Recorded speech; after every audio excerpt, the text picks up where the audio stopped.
disabilities in society. Many people think that it's a health issue or it's kind of an education issue, and maybe some people outside in the big world might think of employment, but it's not. Disability affects every government department. And what we needed to do is ensure, in the main, these government departments had their policy for people with disabilities. And as they were creating their national policies on transport, environment, whatever it was, that people with disabilities and the needs of people with disabilities were dealt into those policies. So it took us quite a while to negotiate, and I suppose get the buy-in of the different government departments who felt disability was over there for health and education. But eventually we did. We pressurised them, and we I suppose, brought the situation to a conclusion whereby they agreed that they would publish policy documents from their government department. And the beauty about that is we were smart enough at the time to get that underpinned in legislation. So the Disability Act actually underpins the sectoral plans that each government department has to do to include people with disabilities. So the overall strategy, there's a legislative side of it, which is the Disability Act, and I'm going to mention briefly in a moment because it's of interest to you, the Citizens Information Act. And then we had another piece of legislation in that strategy, which was providing for the special education needs of children with disabilities in mainstream schools. And then we had it turned out really that there were 6 government sectoral plans embedded in the Disability Act. These government departments have now under law to do these plans. And the beauty of it was Celtic Tiger time, and we had nearly 1 billion investment over a 4 to 5 year period in disability, to developing the community care services, residential education, and whatever. It was the budget for the plan, really. So moving back on, I want to go back to the Disability Act, because this really was the catalyst for the whole strategy. And it wasn't and isn't rights-based legislation. And there was quite a debate in Ireland at the time as to what do you mean? Should a person with a disability have a greater right of access to government public services than a person with cancer or a child or whatever? So it got quite an interesting debate going on. But there are certain rights in this, and that there are certain parts of this legislation that give greater rights to people with disabilities. And the particular one, and the most important one, and the one that needs an awful lot of work on as I stand here, is the independent assessment of needs of the individual, and the production of a service statement, irrespective of what funding was there. And that was really important, because the funder then could not decide, and nor could the funder do the assessment. The funder, the person was assessed for their needs, and then what can we do, and how can we incrementally progress the services and supports necessary. Access to buildings and services and information. Now the Equal Status Act kicked in here, but also there was further, I suppose, rights is probably too strong a word, but further provision for people with disabilities in that Disability Act above and beyond people without disabilities. There was a 3% employment quota. Now we did have an employment quota which was in the public service. There was no employment quota in the civil service. There was no employment quota in law. It was a policy, not a law. However, this Disability Act brought into law the requirement for every government department and public service organisation to have a 3% employment quota for people with disabilities, and that's monitored on an annual basis.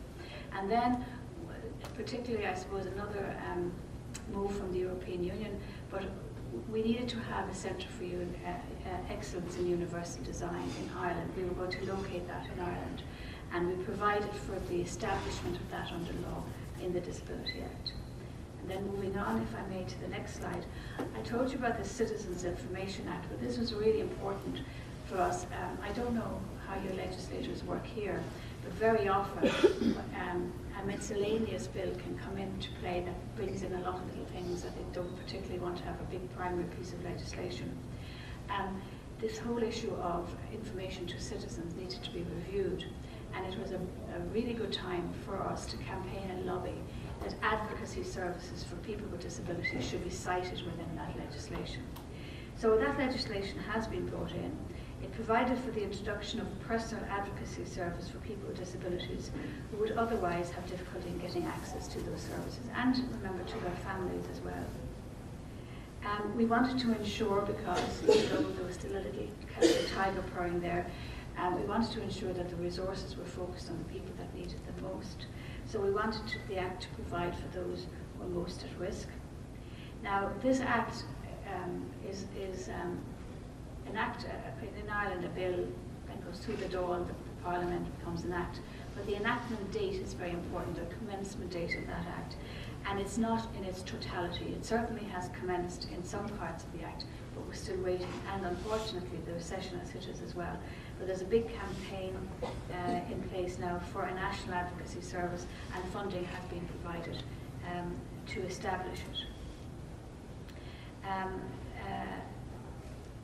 The problem we have is another interesting piece of information for you.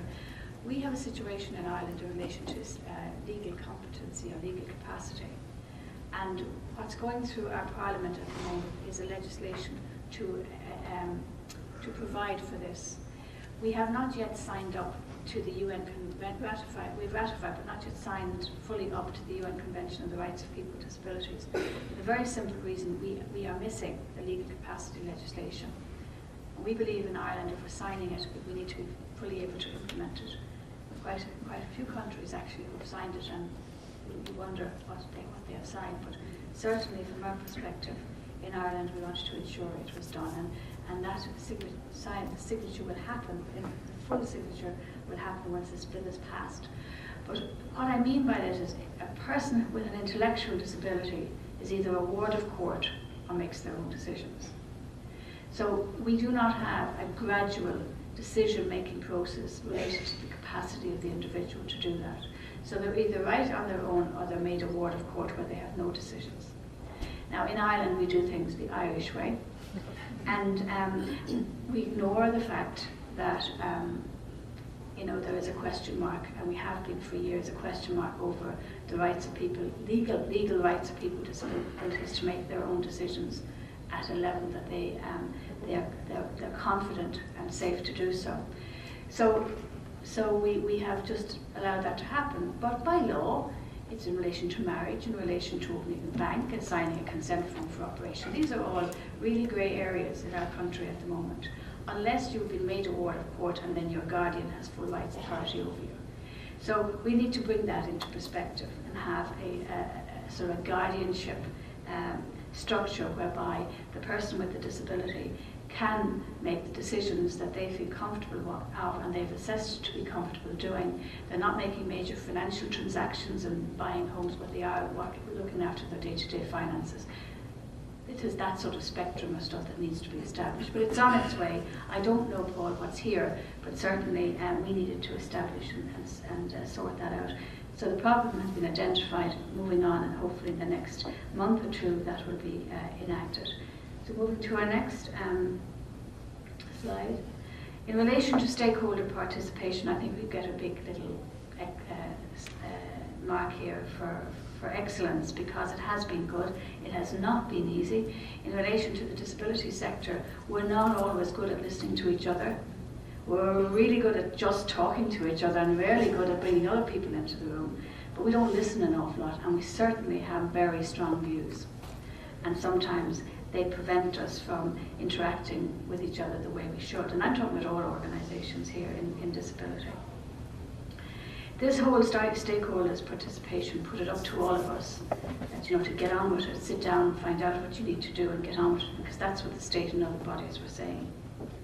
So the National Disability Strategy process delivered many of the DLCG's recommendations, the independent assessment of need, the mainstream and disability proofing, and in particular the cabinet tool to proof all government policies coming through cabinet.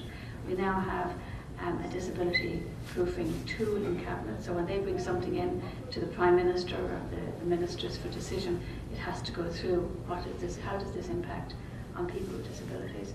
The accessibility of public services, including information, communications and the physical accessibility. The disability equality awareness is there, and the public service employment at last. We not only have a fixed quota here, but we are monitoring that quota as well. And that takes me very nicely onto the whole monitoring slide, if I may. So, I am sure there must have been somewhere a bit of a competition for how long could we make this name, because we called it the National Disability Strategy Stakeholders Monitoring Group. And that's a mouthful when you're trying to explain to people. And we even made it better. We put a few initials around it to make it even more mysterious. And it's called the MDSSG. Now this is a fairly unique monitoring structure right across the world. Its membership comprises of senior officials, and I'm talking about very senior officials, from all of the government departments. I always say relevant. You're going from finance to education to transport to environment, to social and family affairs, to health, to enterprise and employment. The National Disability Authority, which Paul mentioned earlier, I am no longer chair of that since last year, but that authority was also set up just after the Commission's report. And that authority actually drove the policy forward for the National Disability Strategy. But they're on it on their own, and they advise government as a state body, advising government on disability policy. Our dear friends, the Disability Stakeholders Group, these are the new name for the DLCG that came about before the bill was enacted. It had a slightly different function, so we decided to confuse everybody even more, and we'll call it now the DSG. And there are 6 umbrella bodies, and these umbrella bodies represent service providers, people with disabilities themselves, and families of people with disabilities. And they're all still in there, and that's really important that they're all around that table monitoring how the government is implementing the National Disability Strategy. And it's co-chaired by the Department of Taoiseach, which is our Prime Minister, and the chairperson of the DSG. It meets twice a year, and it can have some more regular meetings depending on what's going on. But these meetings fundamentally work at each departmental level. We also set up a consultative group at every departmental level made up of representatives of the 6 umbrella bodies plus the officials of that department. So most of the issues around the non-implementation of that department's sectoral plan are teased out at the consultative groups, and any issues that are not are brought forward to the main body. That meets twice a year. And I think it's very powerful. No other sector in Ireland has it. It certainly has protected us to a degree from the recession cuts that have happened, but also it's given other people who wouldn't normally be thinking about disability an opportunity to do so. But also, we all talk about costly things in disability, but if you can get something designed at the very beginning, or a policy to include people from the very beginning, it doesn't really matter whether it's in the Department of Finance, the Department of Environment, or wherever else. It's easier and it's cheaper. And it's very, very important, and we believe that the whole issue of having some form of proofing tool on any piece of legislation or any policy coming forward, that each government department has to look and say, how does this impact on people with disabilities? It's much cheaper than trying to retrofit people with disabilities into a policy that didn't consider them in the first place. So moving on then, I just want to show you this. This is the stakeholders monitoring group, and that's at the highest level. And then you split it up in between the stakeholders and all the people in the sector and the senior officials group. They go off to their government departments and they have to do what they have to do there. But then there's these consultative groups that are within each government department, and the 6 representative bodies must be and are on those consultative groups.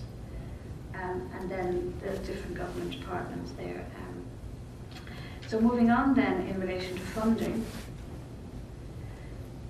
Thankfully we've come a long way from just here's a bit of funding, guys, you're not for profit, there you go, and see what you can do with that. There's a lot more, I suppose, professionalism around funding now. There's a lot more focus on service level agreements. There's an awful lot more focus on outcomes instead of outputs. And I think this is to be welcomed, and I think there needs to be competition, much more competition in relation to outcome-based funding for organisations providing services to people with disabilities, because